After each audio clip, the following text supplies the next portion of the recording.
Sports Desk at the Columbus Dispatch presents the BuckeyeXtra Basketball Podcast. With your host, Ohio State basketball beat writer Adam Jardy. Brady Machine says, "Give me the rock." Here it goes. Up and away. Slam jam bam. And now he does a little dance. Now, the BuckeyeXtra Basketball Podcast. Hello, everyone. This is Adam Jardy from the Columbus Dispatch. Today is Thursday, October 23rd, 2025. It's my official duty to welcome you into episode 502 of the BuckeyeXtra Men's Basketball Podcast. Welcome to Jubilation City. Welcome to the Jardy Basement. Here we are, as promised, the second podcast of the week. And I just felt like I actually got some feedback from people that when I pointed out at the beginning of the last podcast, I was going to try to keep it tight. I forget who it was. I saw someone tweeted me and said, like, if there was ever a time to go 3 hours, that was it. And they didn't want a tight podcast. And so, first of all, I appreciate that. I don't know that anybody can handle listening to me for 3 hours, especially voluntarily. But I wanted to tackle the immediate stuff there in that podcast earlier this week, and then let it all kind of marinate a little bit. And I figured we'd have a little bit more information, some more insight on some things, and it would make sense to come back and knock out another one here at the end of the week. Just taking stock of the Anthony Thompson commitment and just kind of where Ohio State is right now as the weekend approaches and Sunday's exhibition game against Ohio University approaches. So that's what we're going to do here. I've done a few more interviews since the last podcast, had some new content go up. And actually, as of when this podcast will publish, I'll have some quotes from a story that I haven't written yet, but will be up on Saturday. So I want to apologize too off the top if I sound a little bit off or if I'm sniffling at all. I've been a little bit under the weather, honestly, all week, but we're battling through. That's just kind of how it goes this time of year. A lot of travel the last couple of weeks, time in airports and gyms and around lots of people, and just haven't been 100% all week. But I got some green tea with me here. Kids are upstairs. They don't have school tomorrow. They're watching TV, and just wanted to go over a couple more things with you all before we get to the weekend. Now, I will record on Sunday. The next podcast will be there for you. I would expect it sometime early-ish in the day on Monday, because obviously we'll cover the Ohio exhibition game on Tuesday, and then there will be the first post-game podcast of the year. I always look forward to doing these. There's some of my favorites to do, because they are like half of the podcasts that I do in a given year. We always podcast after a game, so excited to start getting into those and start breaking down what we learn on Sunday. So look for that recorded Sunday, likely dropping in your podcast feed on Monday. Also, next week, I plan on recording our annual over-under episode. And loyal listeners to the podcast know something I try to do annually, where I ask people to submit their over-unders on the most random things they can think of for the season.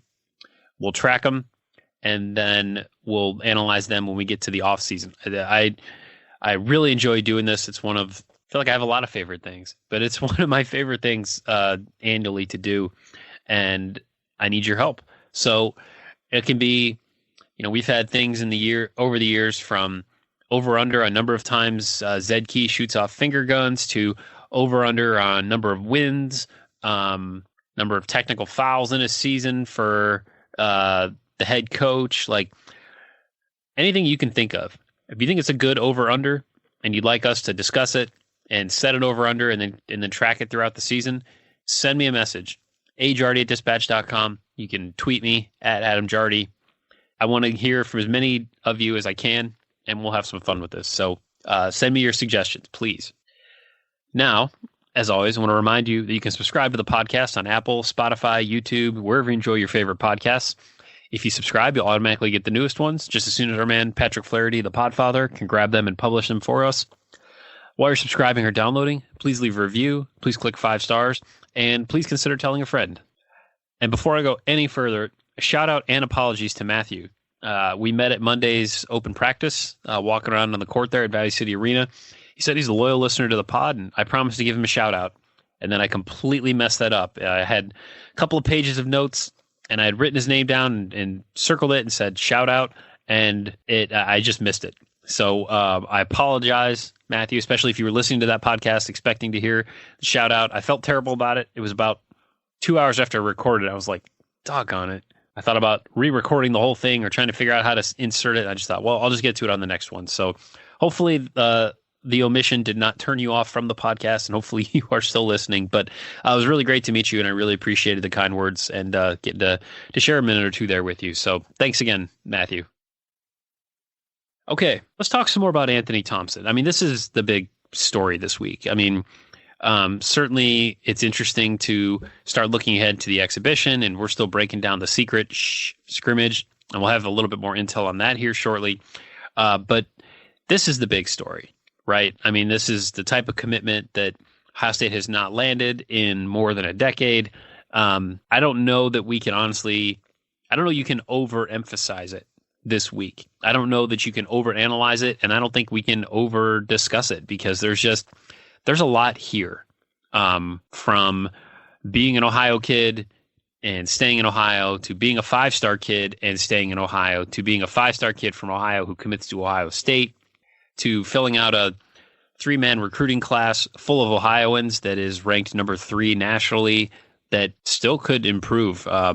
Alex Smith seems to be off to a really strong start at Prolific Prep, and makes me think that he's due for a climb in the rankings whenever those things refresh. But the biggest thing here, so this story I did the interview on Wednesday, felt like garbage most of the day, so I didn't write it until Thursday, and it will go up on Friday. But I talked to Anthony's high school coach at Western Reserve Academy in Hudson, Ohio, Matt Harvey, and got some more insight into how this all went down, into what Ohio State is getting. I'd encourage you to go read the story, but I'm also going to break down a lot of the interview. And we started just by like how it felt to kind of see this all come to fruition, or like how they figured out how it felt to see Anthony go through the whole process and ultimately pick a school. So I spoke with Matt before Anthony started taking all of his visits, and I wrote a story in August about just kind of who he is and what he is as a player and where Ohio State kind of fit into things. You know, obviously he's a big time recruit, and I try to write about these guys as much as I can so that, you know, readers of the Dispatch can get to know these guys better and have more insight into who they are and understand more about their backgrounds. And they're not just a random dude that there's, hey, this guy is being recruited, but like, let's get to know these people a little bit. So when we talked, that was before he took all of his official visits. And then I reached out after he took his official visit to Ohio State, which was his second of 6. And his coach was very polite about it. He said, like, he said he doesn't want to do interviews after every one. Like, he'll kind of go through the whole process, then we'll see where things stand. But like, he's not going to, you know, do an interview with the North Carolina website after the Carolina visit and the Michigan newspaper after the Michigan. So we didn't talk like during that whole process of, you know, he hit 6 schools in 6 weeks, which really, like, that might not sound like a lot, but that's 6 straight weekends of like coming and going. It was North Carolina, Ohio State, Michigan, Indiana, Texas, and Kentucky. That all went from August 22nd until September 24th, all leading into an October, 21st commitment. So I thought this was really interesting. He said that he wasn't one of these kids that, like, and we see this all the time. It's not necessarily a criticism, but like, player X will finish their visit somewhere and will say, man, I'm going to that school. And then a week later visits the next school. Oh man, I'm going to that school. So when I talked to Matt, he said that was not the case with Anthony. And that was a great quote. He said he did such a good job. It's not like he came back from every visit like, I'm ready to go Ohio State, or I'm ready to go to Indiana or Texas. He said, quote, he's not overly impressionable. He would take notes on his flight home or drive home from each visit, really dissect every visit, sleep on it, think about it, and then he journaled throughout the process. That helped him collect his thoughts and get him to arrive at his decision. So I asked, like, specifically, like, what was the Ohio State visit like? He said, quote, it was funny. I said, how was the Ohio State visit? He said, good. It was nothing new. I said, what does that mean? He said, I've been there a lot. I'm just really comfortable there. I know what that is. He said that was a place he was comfortable with and he could see himself at. So the one word, the other part of the quote, when I said, what was the Ohio State visit like? His coach said, the one word I would use is comfortable. He said, he knows it's not going to be perfect, but it's a place where he feels the support system is in place for when things don't go his way. He said they're going to challenge him and hold him accountable, but they're also going to be there to pick him up when he might not make shots or might not be playing his best. So obviously high comfort level with Ohio State pretty much right away. So next question then for me was like, how much was Diebler there? Like how hard were they recruiting him? Another great anecdote. He said he came 5 straight weeks. He said, I joked with him, you're keeping the local coffee shop in business and you don't even need to go to the counter to order anymore. Matt said that like Diebler was there, he said 5 straight weeks, sometimes with one coach or with another coach or one time with the entire coaching staff. But Garvey said, quote, Diebler was always a constant. I think that spoke volumes to Anthony. He never felt or viewed himself as an option at Ohio State. He viewed himself as a priority. I thought that was a really interesting quote, and I think speaks to how hard Ohio State really pursued Anthony Thompson in this.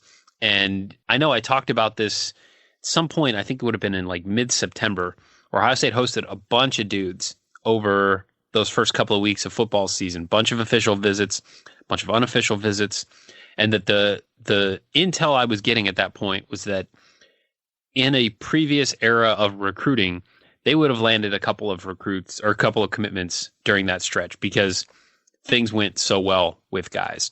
And I think that gets you so far anymore. And then the NIL conversation comes up that, how does a player fit into that? What opportunities are there? I don't know specifics, but on top of recruiting the heck out of Anthony Thompson, there certainly is a financial commitment here. And whatever that number is, it was enough combined with the recruitment that Anthony Thompson is an Adidas player and Indiana's an Adidas school, but he committed to Ohio State. Like, add that to the list of reasons why this is a significant development for Ohio State and certainly a significant development for Jake Diebler. So I asked about like him staying in state. And Garvey said, I think it's fantastic. Hopefully other kids in the state see it and be like, wow, look at Anthony. Maybe he starts the trend of keeping the better players in the state because it is a rich state of talent at the high school level.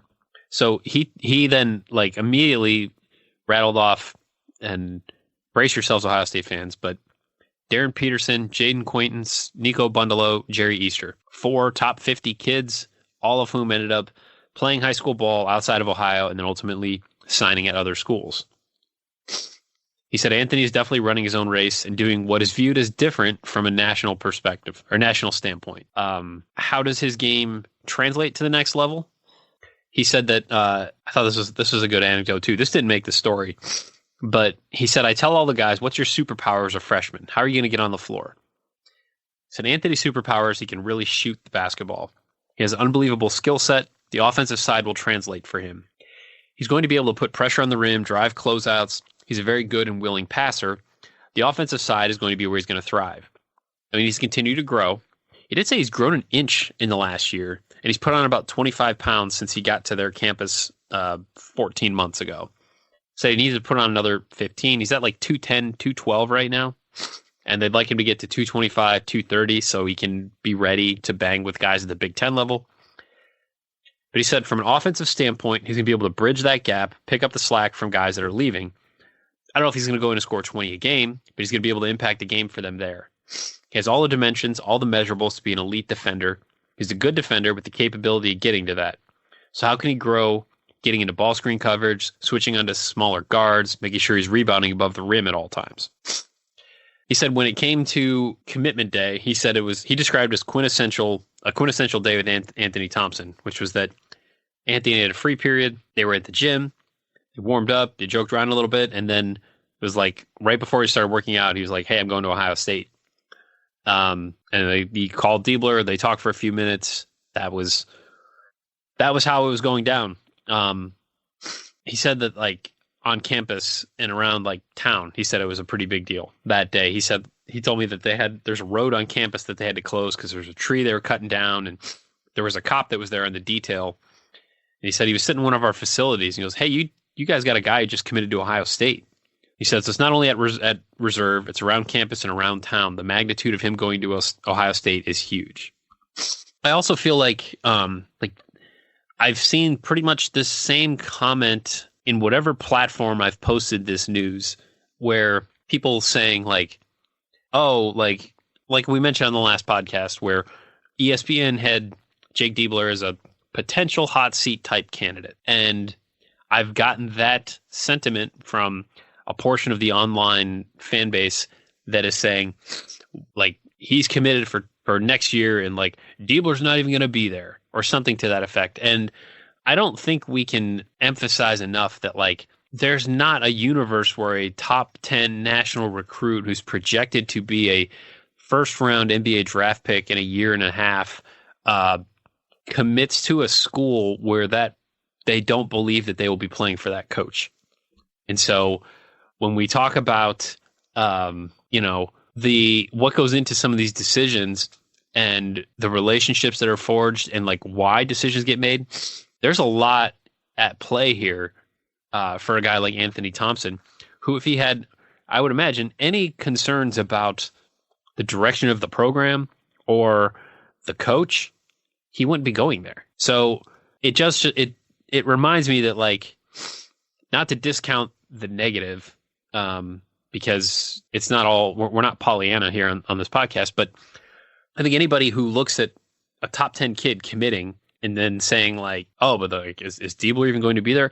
I think this tells us obviously he's going to be there, and otherwise he would not have committed there. So I've already spent more time on that topic than I had planned to, but it's just like that argument doesn't make sense to me. The contrarian viewpoint of just, I guess that's how it makes sense to me, is like that's just what so much of social media is. But clearly this is a ringing endorsement of the program that Jake Diebler is building and the direction that things are headed, and the belief that like things are on the upswing. This is like the biggest brick in that wall to this point. Now, going out winning this year obviously would be even bigger, but I think this is significant, and that's why I don't think we can really talk enough about it right now. I think this is one of the biggest things that has happened in the program, recruiting wise. Let me think. I mean, like, EJ Liddell's commitment was significant, but EJ was like a top 60 recruit, top 50 recruit. Honestly, the last time I can remember like somebody's recruiting decision being this impactful was when Darius Baisley decommitted, and then a couple months later Thad was let go. So again, pretty big deal, pretty big week for Ohio State, and certainly worth some more discussion here on this podcast. All right, so moving ahead now and looking at what's next on the calendar. Exhibition game, 2 p.m. Sunday, Value City Arena. Yes, you can stream it. It's on Big Ten Plus. You can also buy a ticket. I'm sure good seats still available. You can also listen to it on the radio. We won't get the new court. That will be installed sometime between the exhibition game and the November 3rd regular season opener against IU Indy, but we won't see the new court just yet. I don't know how many new experience type things we'll see at the exhibition game compared to the first game of the season, but I mean, they've talked about the new lighting and new sound and just like new atmosphere and things. I don't know if we'll see that for the exhibition or not, but I spoke with Jeff Bowles, and this is a story I haven't written yet. It will be live on Saturday morning, but I did talk with him about coming back to Columbus, what it will be like to play this public exhibition game. Now, last year, the Buckeyes and Bobcats played a secret scrimmage against each other. So he has been in the visitor locker room before at Value City Arena, but obviously Columbus and Ohio State had a significant impact on Jeff Bowles' coaching career. And as he pointed out when I talked with him, that he went from Ohio State to his first coaching job, or his first head coaching job, when he left the Buckeyes and went to Stony Brook. When I talked to Jake Diebler at Big Ten Media Day, and asked him about scheduling this game and about playing an exhibition against the Bobcats, he said how impactful Jeff Bowles has been on his career and called him a mentor. So here's what Jeff Bowles said about that. I said, like, what's it been like seeing a guy that you knew come in as a video coordinator? Now he's the head coach there. Jeff said, quote, really awesome. There's not many people that are going to have the passion for Ohio State that Jake does. Obviously, with coaching there, his brother playing there, growing up in the state. Said he did a really good job taking over the interim year, and that's a hard position to be in. First year being a head coach, that's a tough first job. But he weathered a lot of storms, made the adjustments and changes he needed to. The team they have on paper now, I really like it. You got a core group of guys back with experience. You've got some really good transfers coming in, some really good freshmen coming in. I think this year will be a lot different than last year. When I asked Jeff about his time at Ohio State and, what sticks out about that, he said, I loved every second of it. He said, I was very, very fortunate to work with great people. Thad Matta being the head coach, but great assistants, great managers, great players, great people. He said, when I come back he was there when Ohio State hosted OU in football this year. He said, when I came back for the football game, you just run into so many redcoats and facilities people, compliance people, administrators. He said, they say it all the time, but the people make that place. It's always cool to go back and see those people you had friendships with and still talk to. It shaped my career. He said, I wouldn't be here today without that experience. So I don't want to give away all of the Jeff Bowles quotes, but I think it's really neat that we're going to get to see him coaching inside the arena on Sunday. Bobcats were picked, I believe, 3rd or 4th in the MAC this year. Akron was the preseason favorite there. I thought about like having this podcast be, here's what we want to see in the exhibition game. But that just felt too similar to what I wish we could have watched in the Tennessee secret scrimmage. So I didn't want to get too redundant. So we're not going to dive into that. I think like there's a lot we want to see. We want to learn about this team. There's going to be a chance to see them compete against someone else for 40 minutes. Really intrigued what that looks like and how Ohio State plays on Sunday. If you see me there, say hi.